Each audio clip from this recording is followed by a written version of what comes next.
नमस्कार प्यारे साथियों, स्वागत है आपका आज के सेशन में। क्वेश्चन नंबर 1 सवाल है त्रिकोणमिति का। एक क्वेश्चन जो ज़रूर आएगा 6 नंबर का इस चैप्टर से। एक सीधा राजमार्ग एक मीनार के पाद तक जाता है। मीनार के शिखर पर खड़ा एक आदमी एक कार को 30 अंश के अवनमन कोण पर देखता है। वो कार मीनार की तरफ एक समान चाल से चलती है। 6 सेकंड बाद कार का अवनमन कोण 60 अंश हो गया। इस बिंदु से मीनार के पाद तक पहुंचने में कार द्वारा कितना समय लिया गया। पहले इसका विजुअलाइजेशन चित्र बना लिया जाए। ये है मीनार, ये हो गई ज़मीन जहाँ पर कार चल रही है। एक इंसान यहाँ खड़ा हुआ है, उसने किसी आदमी को देखा है या किसी कार को देखा है आते हुए पीछे से। उसका अवनमन कोण 30 अंश है। ठीक बात है। उसके बाद वो कार थोड़ी समय तक चलती रही, मीनार की तरफ आती रही। मीनार की तरफ 6 सेकंड चलने के बाद किसी दूसरे बिंदु पर, मान लो पहले ए पर थी, अब वो बिंदु बी पर पहुंच गई। बिंदु बी पर पहुंचने के बाद अब इस व्यक्ति ने इसको देखा फिर से। अब इसका अवनमन कोण 60 अंश हो गया। अब बोला जा रहा है यहाँ से यहाँ तक, इसके पाद बिंदु तक पहुँचने में कितना समय लगेगा। हमने मान लिया जी इनको 30 सेकंड लग जाएंगे यहाँ से यहाँ तक पहुँचने में। यहाँ से यहाँ तक 6 सेकंड लगे हुए हैं।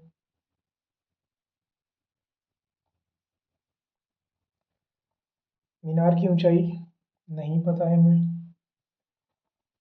एक समान चाल से चल रही है तो हमने क्या किया है, चाल मान ली पहले नंबर में।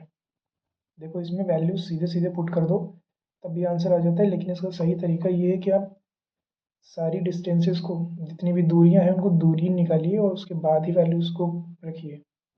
यहाँ पर सेकंड में रख देंगे तब भी सॉल्व हो ही जाएगा। सबसे पहले नंबर में किया क्या गया है, माना कार की चाल x मीटर प्रति सेकंड है। अगर x मीटर प्रति सेकंड है तो हमने एक सूत्र सुना है, दूरी बराबर चाल गुणे समय। हम उसी सूत्र का प्रयोग करेंगे। तो दूरी, अगर हम a से b तक की दूरी a b निकालें तो इसकी चाल, कार तो वही है तो चाल x रहेगी और समय 6 है तो 6x मीटर। ऐसे अगर हम दूरी बी सी निकालें तो हमने टाइम t मान लिया है और उसकी जो चाल है वो x है। इन दोनों को मल्टीप्लाई करेंगे तो t इंटू एक्स मीटर, दोनों डिस्टेंसेस हो गई। उसके बाद मीनार की ऊंचाई, क्योंकि हमें नहीं पता है, चलो उसको बाद में रख दिया जाएगा। अब हमारे पास इस पूरे चित्र में दो समकोण त्रिभुज दिख रहे हैं। दोनों समकोण त्रिभुज को सॉल्व करना शुरू करेंगे। सबसे पहले नंबर में क्या करेंगे हम, समकोण त्रिभुज ए डी सी में, ये वाले त्रिभुज में, अब देखो ये वाला कोण अगर 30 है तो ये वाला कोण भी 30 होगा, एक अंतर कोण। और इधर वाला अगर ये 60 है तो नीचे ये कोण अगर 60 है तो इसका मतलब ये वाला कोण भी 60 होगा। सबसे पहले ये ए डी सी वाले त्रिभुज में देखा जाए, जिसमें ये हरे रंग से कोण बना हुआ है। tan 30 बराबर C D divided by A C. Values रख दी जाए अगर तो tan 30 का वैल्यू होता है 1/√3 बराबर सी डी को सी डी ही लिखा रहने दिया जाए। ए सी यहाँ से लेकर यहाँ तक की दूरी है। ए सी का मतलब हो गया A B plus B C, A B plus B C लिख दिया इसको। इसको हमने समीकरण 1 नाम दे दिया। ऐसे ही अब हम दूसरे त्रिभुज में आ रहे हैं, त्रिभुज बी सी डी में। अब ये वाले त्रिभुज में tan 60 बराबर सी डी बटे बी सी, तो √3 बराबर सी डी बटे बी सी। ये हो गया समीकरण नंबर 2। अब समीकरण 1 और समीकरण 2 में जरा देखो, इनको दोनों को अगर हम भाग करते हैं, समीकरण 1 भाग समीकरण 2, तो भाग होगा तो क्या होगा, 1/√3 भाग √3। जितना बेसिक तरीका आपको पता है बस वही लगाओ। सिंपल जितना रहोगे उतना ज़्यादा ढंग से सवाल लगा पाओगे। By BC। अब हमको मालूम है जब ये भाग के निशान को हम हटाते हैं तो इसको गुणा में कन्वर्ट कर देते हैं, उल्टा करके। CD divided by AB plus BC into BC by CD। CD से CD कट जाएगा, इसको अगर हम गुणा करेंगे तो 1/3 बराबर BC।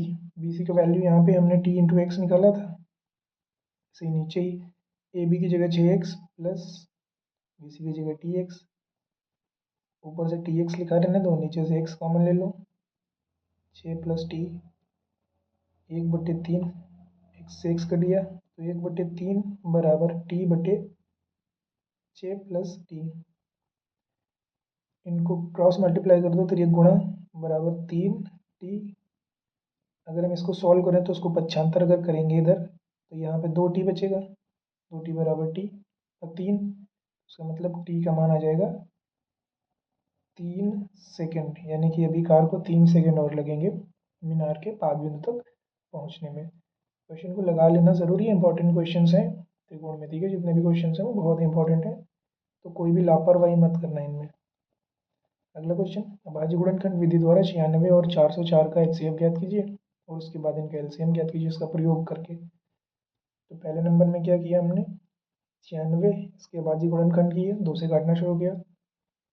4 कैलकुलेशन की गलती देखे रहना, हो सकता है हो जाए, क्योंकि चांसेस ज़्यादा है हो जाए, पर आप लोगों को नहीं करना है एग्ज़ाम में अच्छे नंबर लाने।